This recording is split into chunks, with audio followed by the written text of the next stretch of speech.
Alright, so I got home from work the other day and had a little bit of a surprise on the front porch. Got the AnyTone ATD168UV from BridgeCom Systems.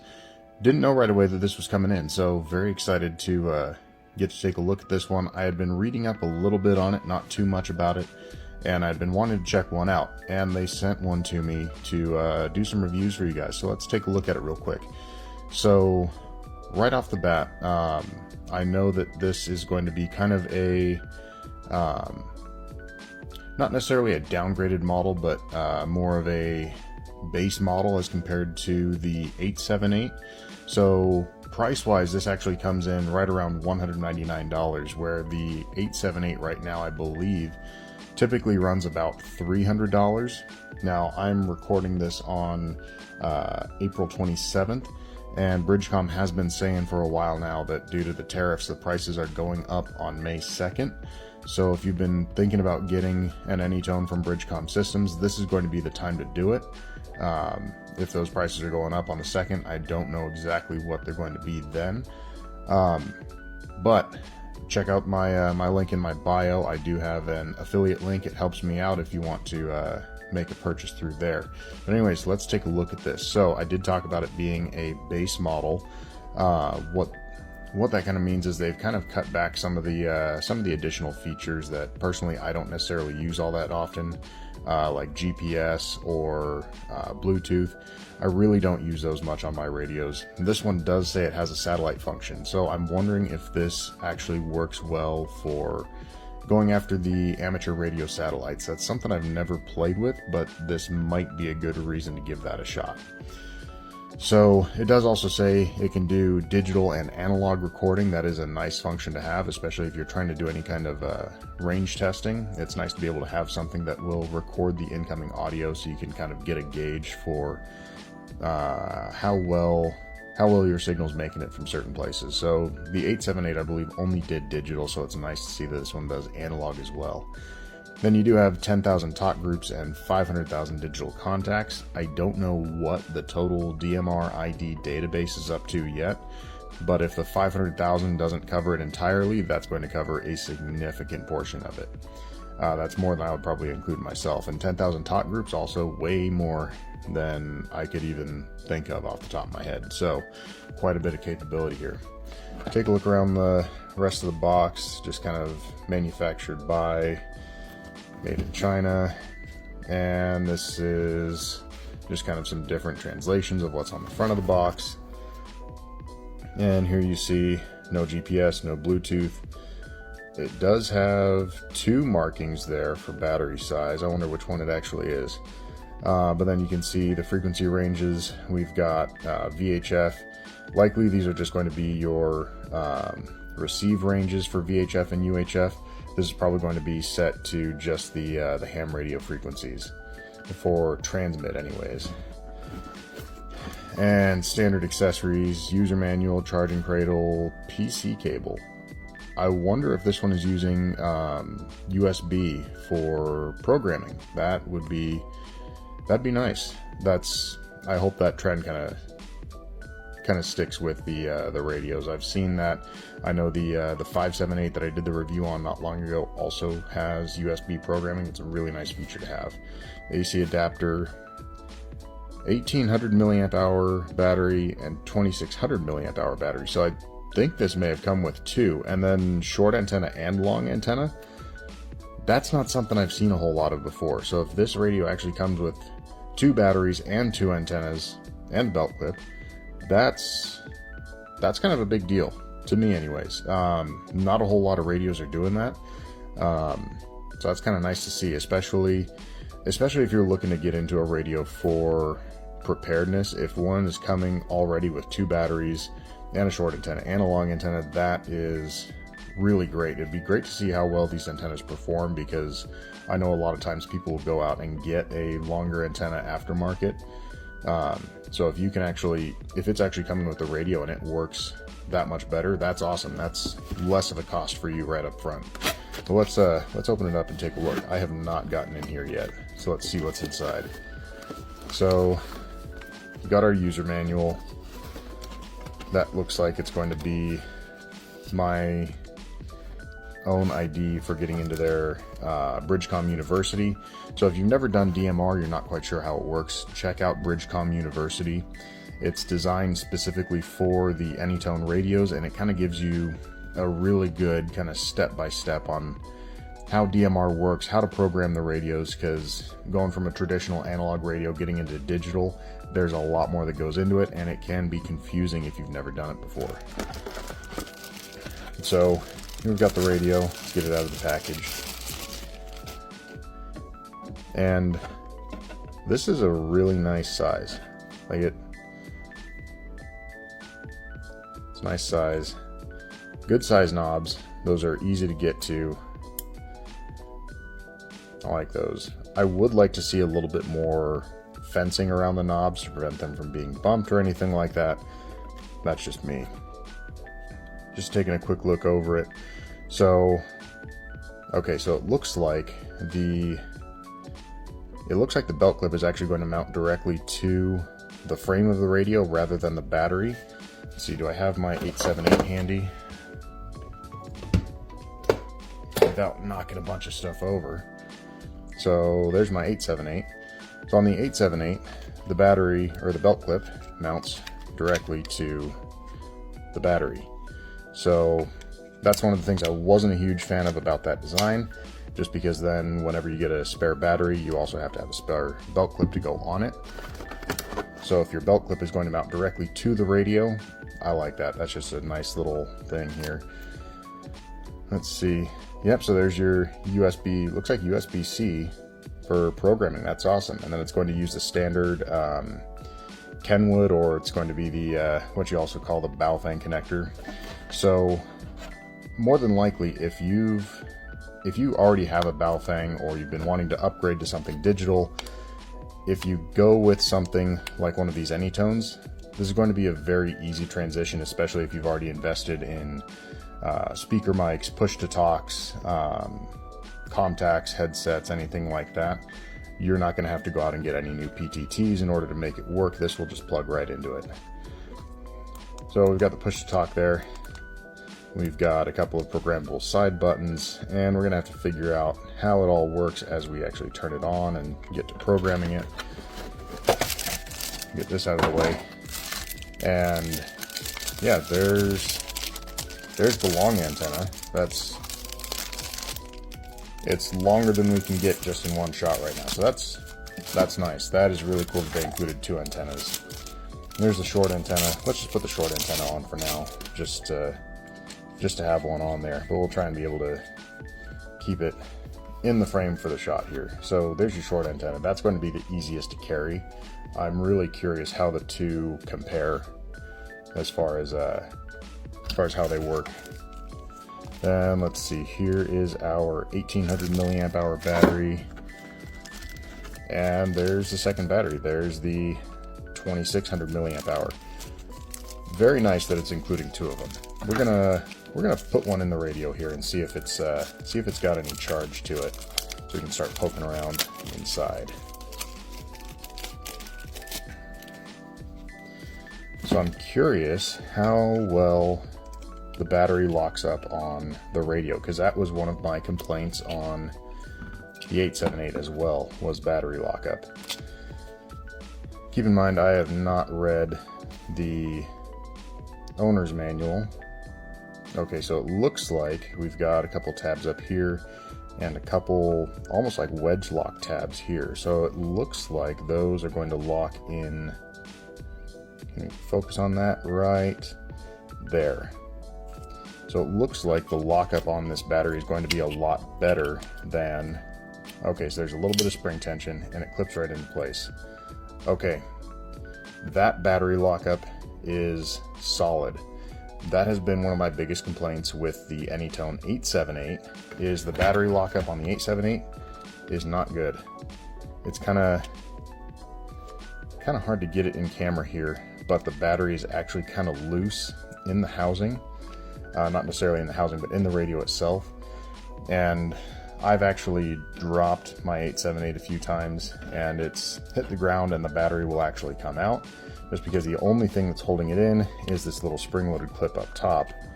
and then the two little tabs down in the bottom of the plastic housing. So it's not the most secure battery lockup on the 878. So I'm glad to see that they've addressed that on the 168. I'm really happy with that. Let's turn it on and let's just see here. Okay, so it's going to make us set the date and time. Let's just run through that real quick. I believe I am UTC -7 for mountain time. Let's go with that. And what happens if I hit confirm?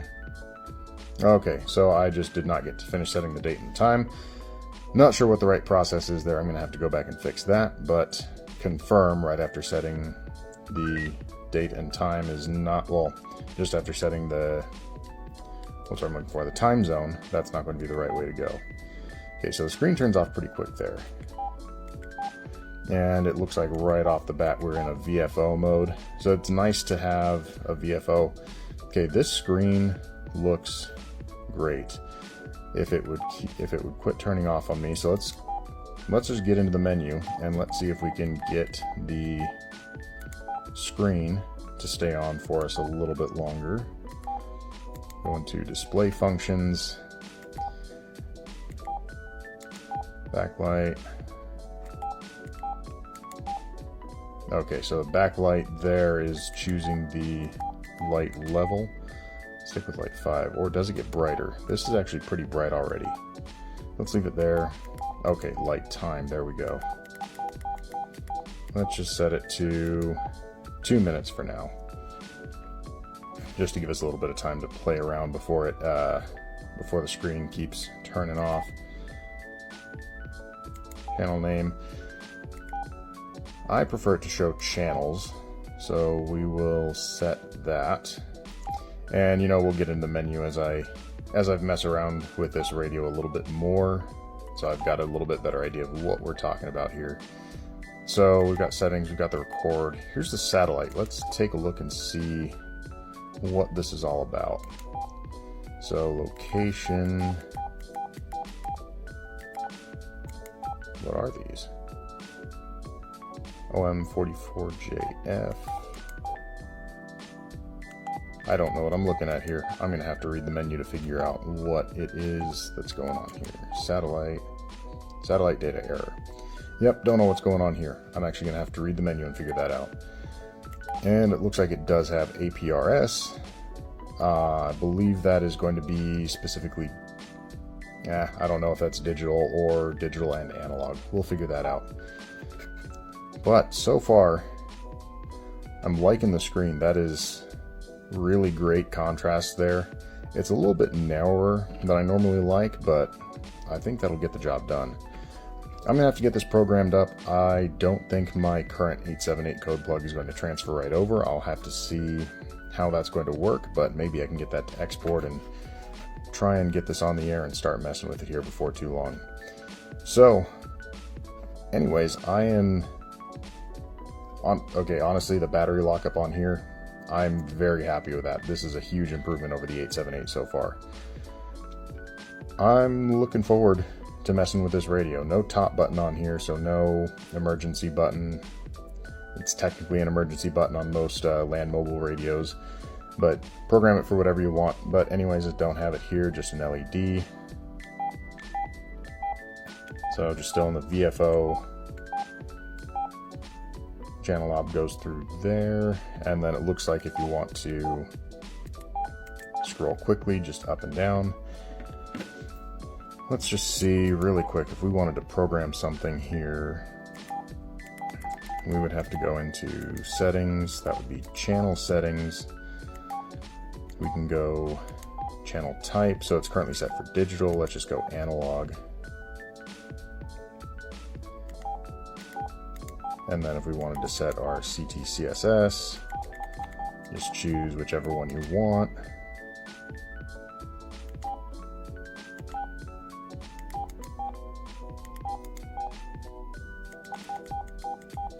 I'm not necessarily programming any repeater here. I'm just kind of punching it in, trying to see how quickly we could have a channel up and going right out of the box.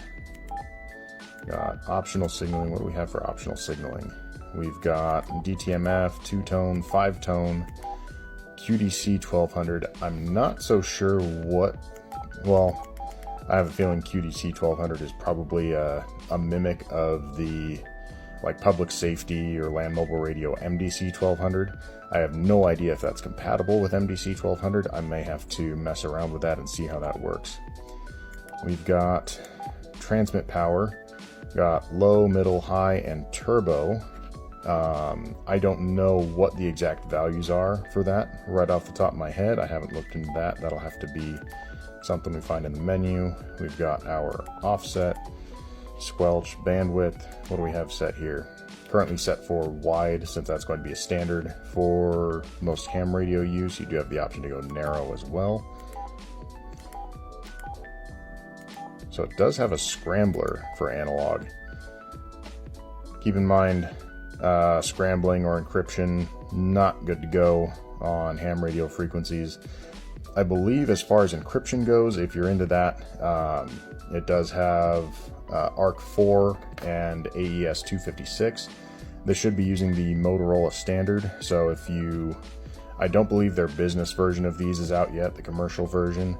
But if you do end up getting that version and you have a business license that you want to use that on, you do have those encryption options in there. But keep in mind, don't use that on ham radio frequencies. Not allowed there.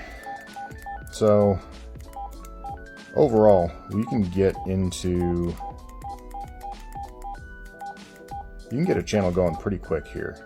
So, okay, your RX frequency and TX frequency are actually quite a ways down in the list. I would like that to be a little bit further up, just so it's quicker to edit.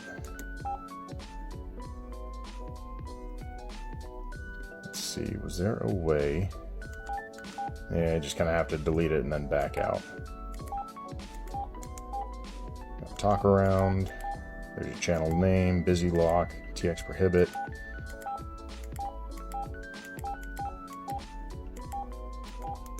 QDC 1200 says 001. Okay.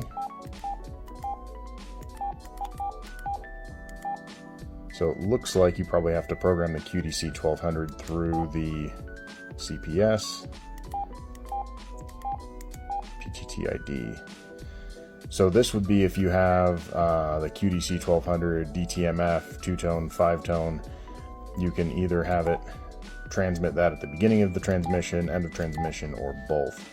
I don't know of too many instances where QDC 1200 or any of the other ANI signaling is going to be used in ham radio. Then work alone, and then we're up to the top.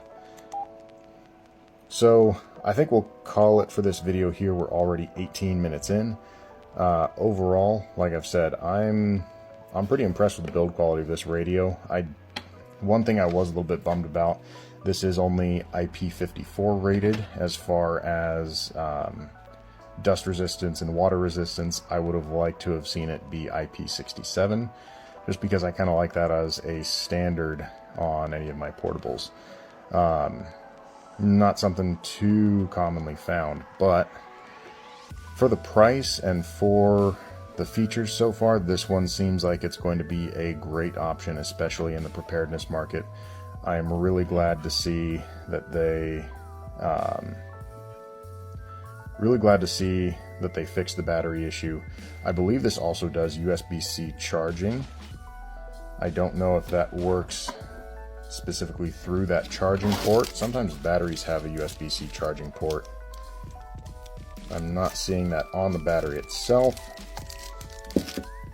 but that's fine. USB-C cord will plug into the back of the charger here. That does make it really nice to have for just for alternative charging solutions. So if you have like a solar battery bank, you've got more options than just being able to plug into the wall wart. So it's nice to see USB-C options are starting to become more of a standard within the radio industry. So overall, I'm actually very excited about this radio. Looking forward to messing around with it some more, and I'll get some more videos coming on this for you soon. Thanks, guys. Like I said, if you want to pick up one of these 168s, especially before the tariffs hit, they are on sale right now for $199. I do have an affiliate link in my bio. If you want to purchase through there, that helps support me and what I'm doing here. And yeah, also don't forget BridgeCom University if you need to learn how to program these and be